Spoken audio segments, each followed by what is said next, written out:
Good news, Hyderabad ORR కి అతి చేరువలో విల్లాస్ APR ప్రాజెక్ట్స్. ప్రేక్షకులకు నమస్కారం. ఈ నెల జూలై 15-16 తేదీల్లో ప్రముఖ స్టాక్ మార్కెట్ అనలిస్ట్ సుందర రామిరెడ్డి గారు ETF, index funds, mutual funds మీద వెబినార్ కండక్ట్ చేయబోతున్నారు. దీనికి 3,000 రూపాయలు ఫీజు పే చేయవలసి ఉంటుంది.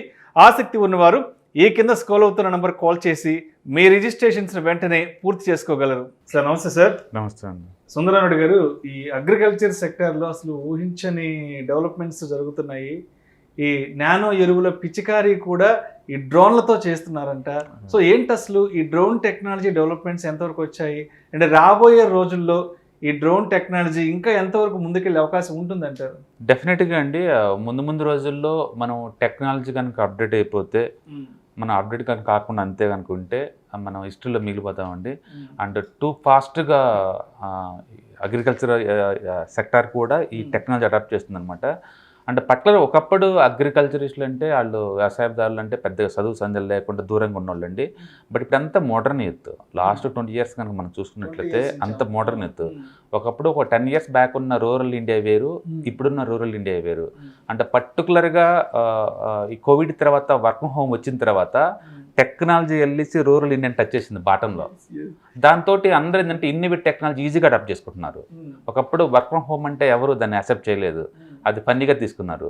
ఇప్పుడు ఐటీ ఇండస్ట్రీ మొత్తం వర్క్ ఫ్రమ్ హోమ్ ద్వారా ప్రొడక్ట్ పెరిగిందంటున్నారు తప్ప ఎవరు తగ్గిందంటలే. వాళ్ళు కంపెనీలకి లాభాలు పెరుగుతున్నాయి, అందరికీ ఇవాళ TCS ready to buyback shares, Wipro రీసెంట్గా బైబ్యాక్ చేసింది. అంటే కంపెనీల దగ్గర అన్ని నిల్వలు ఉన్నాయి, ఇంకా బైబ్యాక్ చేస్తున్నారంటే మీనింగ్ ఏంటంటే వాళ్ళు హెల్తీగా ఉన్నట్టు లెక్క కదా, వాళ్ళకి క్యాష్ ఫ్లో మిగులుతున్న లెక్క. సో తద్వారా ఏంటంటే ఈ కొత్త టెక్నాలజీని అందరూ అడాప్ట్ చేస్తున్నారు. అండ్ ఐటీలో కనుక ఈ ఆర్టిఫిషియల్ ఇంటెలిజెన్స్ వచ్చిన తర్వాత, పర్టికులర్గా చాట్ జీపీటీ వచ్చిన తర్వాత ఎంత మోడర్నైజ్ అవుతున్నారో, అగ్రికల్చర్ సెక్టార్స్ కూడా ఈ డ్రోన్స్ వచ్చిన తర్వాత వాళ్ళు కూడా బాగా డెవలప్ అవుతున్నారండి. ఇఫ్కో అని చెప్పేసి India's one of the biggest cooperative society అండి ఫార్మర్ ఏరియాలో. వాళ్ళు ఒక 2,500 డ్రోన్స్ని తీసుకొని పల్లెటూరులో ఒక 5,000 మంది రైతులకి అక్కడక్కడ ఇండియా మొత్తం మీద వాళ్ళందరూ ట్రైన్ చేస్తున్నారు. సో నానో పెస్టిలైట్స్ని ఇది ఎకరానికి ఒక్కొక్క డ్రోన్ వచ్చి అక్కడ రోజుకి 20 ఎకరాస్ వరకు స్ప్రే చేయగలుగుతుంది. ఓకే, ఇప్పటికే నానో యూరియా వచ్చింది, నానో అమోనియం అంటే బయో స్టిమ్యులెంట్స్ ఇవన్నీ వస్తున్నాయి కదా. ఈ నానో ఎరువులు మొత్తానికి పిచికారీ చేయడానికి వీలుగా ఈ కొత్త టెక్నాలజీ డెవలప్ చేశారు వయా విత్ డ్రోన్స్ ద్వారా. అదే మాన్యువల్గా ఈ పొలాలకు సంబంధించి ఎరువులు చల్లాలి అంటే చాలా టైం పడుతుంది. కొన్ని మందులు మనం చల్లలేము కూడా, ఆరోగ్యానికి కూడా మంచిది కదా. మేము చిన్నప్పుడు ఉంది మోనోక్రోటోపాస్ రోగాలు ఇలా వాడేవాళ్ళు. హీనోసాన్ అని ఒకటి ఉంటుందండి, అగ్గి తెగులు వస్తే వాడతారు. అది 1 ఎకరం కొట్టాడంటే మనుషులు పడిపోతుంది స్మెల్కి. హీనోసాన్ చాలా పవర్ఫుల్, అగ్గి తెగుల కోసం వాడతారు. వాళ్ళకి హెల్త్ పాడైపోతుంది. అవును, ఆ స్మెల్కి. మరి ఇప్పుడు ఉందో లేదు, నేను చిన్నప్పుడు మేము సేలుగా ఉన్నప్పుడు వాడేవాళ్ళు అనమాట. అంటే కొన్ని రకాల ఫర్టిలైజర్స్ని మనం వాడలేము అంత దగ్గరగా.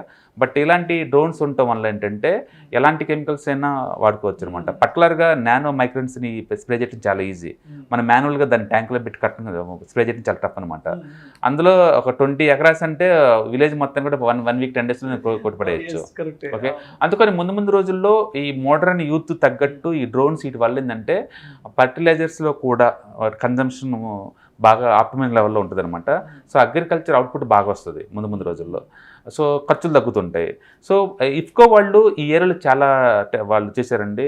నానో యూరియా తయారు చేశారు వాళ్ళు ఇండియా మొత్తం మీద. అండ్ నానో అమోనియం ఈ ఎరువులు తయారు చేశారు, నానో బయో స్టిమ్యులెంట్ ఇంగ్రీడియంట్స్ తయారు చేశారు. రూరల్లో కామర్స్ని డెవలప్ చేస్తున్నారు. అండ్ ఆర్టిఫిషియల్ ఇంటెలిజెన్స్ వాడుతున్నారు ఈ ఏరియాలో. అంటే డ్రోన్స్, అగ్రికల్చర్ సంబంధించిన డ్రోన్స్ డెవలప్ చేస్తున్నారు వాళ్ళు. డైరెక్ట్గా ఆర్డర్స్ 2,500 డ్రోన్స్కి ఆర్డర్స్ ఇచ్చి ఇప్పుడు యూత్కి ట్రైనింగ్ బిగిన్ చేశారు. అంటే విత్ ఇన్ కపుల్ ఆఫ్ ఇయర్స్లోనే ఇండియాలో కూడా అండ్ చాలాల్లో కూడా ఇలా డ్రోన్స్ ద్వారా మందులు చల్లుతూ మిషన్స్ అన్ని కట్ చేసుకుంటూ ఇంకోసారి మిషన్స్ చేసుకుంటూ, అంటే మనిషి మిషన్స్ ఇద్దరు పక్కపక్కనే చూసే రోజులు ముందుకు వచ్చేసినాయి. కాబట్టి టెక్నాలజీ రూట్ లెవెల్కి వెళ్ళిపోతుంది, డైరెక్ట్గా రూరల్ ఇండియాకి వెళ్ళిపోతుంది. అందరూ కూడా దాన్ని రిసీవ్ చేసుకుంటున్నారు. ఇంత ముందులాగా సస్పెక్ట్ చూడాలి, దూరంగా ఉండాలని ఏం లేదు. ఎంత టెక్నాలజీ మోడర్న్గా వస్తే వాళ్ళు కూడా అంతే అడాప్ట్ చేసుకుంటున్నాడు. కాబట్టి ఇప్పుడున్న ఇండియన్ రైతు మోడర్న్ రైతు అండి. మనం వాళ్ళని ఎట్ఫార్ వెస్టర్న్తో మనం కంపేర్ చేయొచ్చు. సో డ్రోన్స్ వచ్చేసినాయి ఆల్రెడీ. అండ్ ఇంతకుముందు అది ఒక ప్యాషన్, అది ఒక మూవీలో చూస్తున్నారు. ఇప్పుడు లేదు, ప్రాక్టికల్గా ప్రతి ఊళ్ళో కూడా ముందు రోజుల్లో డ్రోన్ సర్వీసులు ఉంటాయి, లైక్ ట్రాక్టర్స్ లాగా. సో అదేవిధంగా స్టాక్స్ పరంగా చూస్తే ప్రస్తుతానికి అసలు ఈ డ్రోన్స్కి సంబంధించిన గ్రాఫ్ ఎలా ఉంది, అండ్ నెక్స్ట్ 2-3 ఇయర్స్కి ఈ స్టాక్స్ ఏ విధంగా ముందుకెళ్ళే అవకాశం ఉందంటారు, అండ్ ఇప్పటి నుంచే మన పోర్ట్ఫోలియోలో ఈ డ్రోన్స్కి కొంత స్పేస్ ఇవ్వడానికి అవకాశం ఉంటుందంటారా? డెఫినెట్గా అంటే మొన్న ఐడియా ఫోర్స్ వచ్చింది, అది డ్రోన్స్ టారెస్ కంపెనీ అండి. అది చాలా పెద్ద హిట్ అయింది, IPO almost 100 times over subscription అయింది. అండ్ ఫారెస్ ఏరోస్పేస్ ఒకటి ఉంది, గరుడా ఉంది, చాలా ఆ ఏరియాలో చాలా యాక్టివ్గా ఉందండి. యాక్చువల్గా ఇండియాలో ఇప్పుడు అగ్రికల్చర్ డ్రోన్సే కాకుండా అన్ని రకాల అంటే అన్మెన్ ఏవిగేషన్ సెక్టర్ అన్నింటి బాగుంది ఇక్కడ. ఎందుకంటే ట్రాన్స్పోర్టేషన్లో వాడుకోవచ్చు, డేంజరస్ ఉన్న హిల్ ఏరియాలో ట్రాన్స్పోర్టేషన్ వాడచ్చు, అండ్ అగ్రికల్చర్లో దీనికి సర్వీస్కి వాడుకోవచ్చు. సో పెద్ద పెద్ద వాటికి వీడియో మానిటరింగ్ వాడుకోవచ్చు. ఇట్లా అన్నిటికీ వాడే పాసిబిలిటీ ఉండడం వల్ల ఈ ఏరియాలో చాలా ఎక్కువ ఛాన్సులు ఉన్నాయండి. అండ్ రీసెంట్గా ఈ అమెరికాతో మనం టైఅప్ అయిన వాటిలో కూడా ఈ డ్రోన్స్ ఉన్నాయి, దాంట్లో హై అండ్ టెక్నాలజీ ఉంది. సో అందుకని ఎక్స్క్లూజివ్లీ ఒక డ్రోన్స్ అని కాకుండా డిఫెన్స్ ఓవరాల్ పోర్ట్ఫోలియో మనం ఇంతని పెట్టచ్చు. రీసెంట్గా మీరు చూస్తారు హెచ్డిఎఫ్సి డిఫెన్స్ ఫండ్ లాంచ్ చేశారు. అలాంటి రావటం వల్ల ఏంటంటే ఇలాంటి వాటికి ఇంకా గిరాకీ పెరుగుద్ది అన్నమాట. ఎందుకంటే ఒకప్పుడు ఫండ్ అనేది చాలా పెద్ద ఇష్యూ వాళ్ళకి, బట్ ఇప్పుడు ఫండ్ రైజింగ్ స్టార్టప్ కంపెనీస్ అన్నింటినీ ఎకానమీ బాగుండటం వల్ల ఫండ్స్ బాగా ఇచ్చేస్తున్నారు. అందులో ఇలాంటి మ్యూచువల్ ఫండ్స్ రావటం వల్ల థీమాటిక్ మ్యూచువల్ ఫండ్స్ ఆ money total dedicate to the ఇలాంటి డిఫెన్స్ కంపెనీస్కే, కాబట్టి డిఫెన్స్లో డ్రోన్స్ అనే ఒక పార్ట్ కాబట్టి డెఫినెట్గా జరుగుతుంది. అంటే స్టాక్ మార్కెట్ కూడా బాగా మూవ్ అవుతున్నాయి డ్రోన్ సంబంధించిన స్టాక్స్ కూడా. Thank you sir.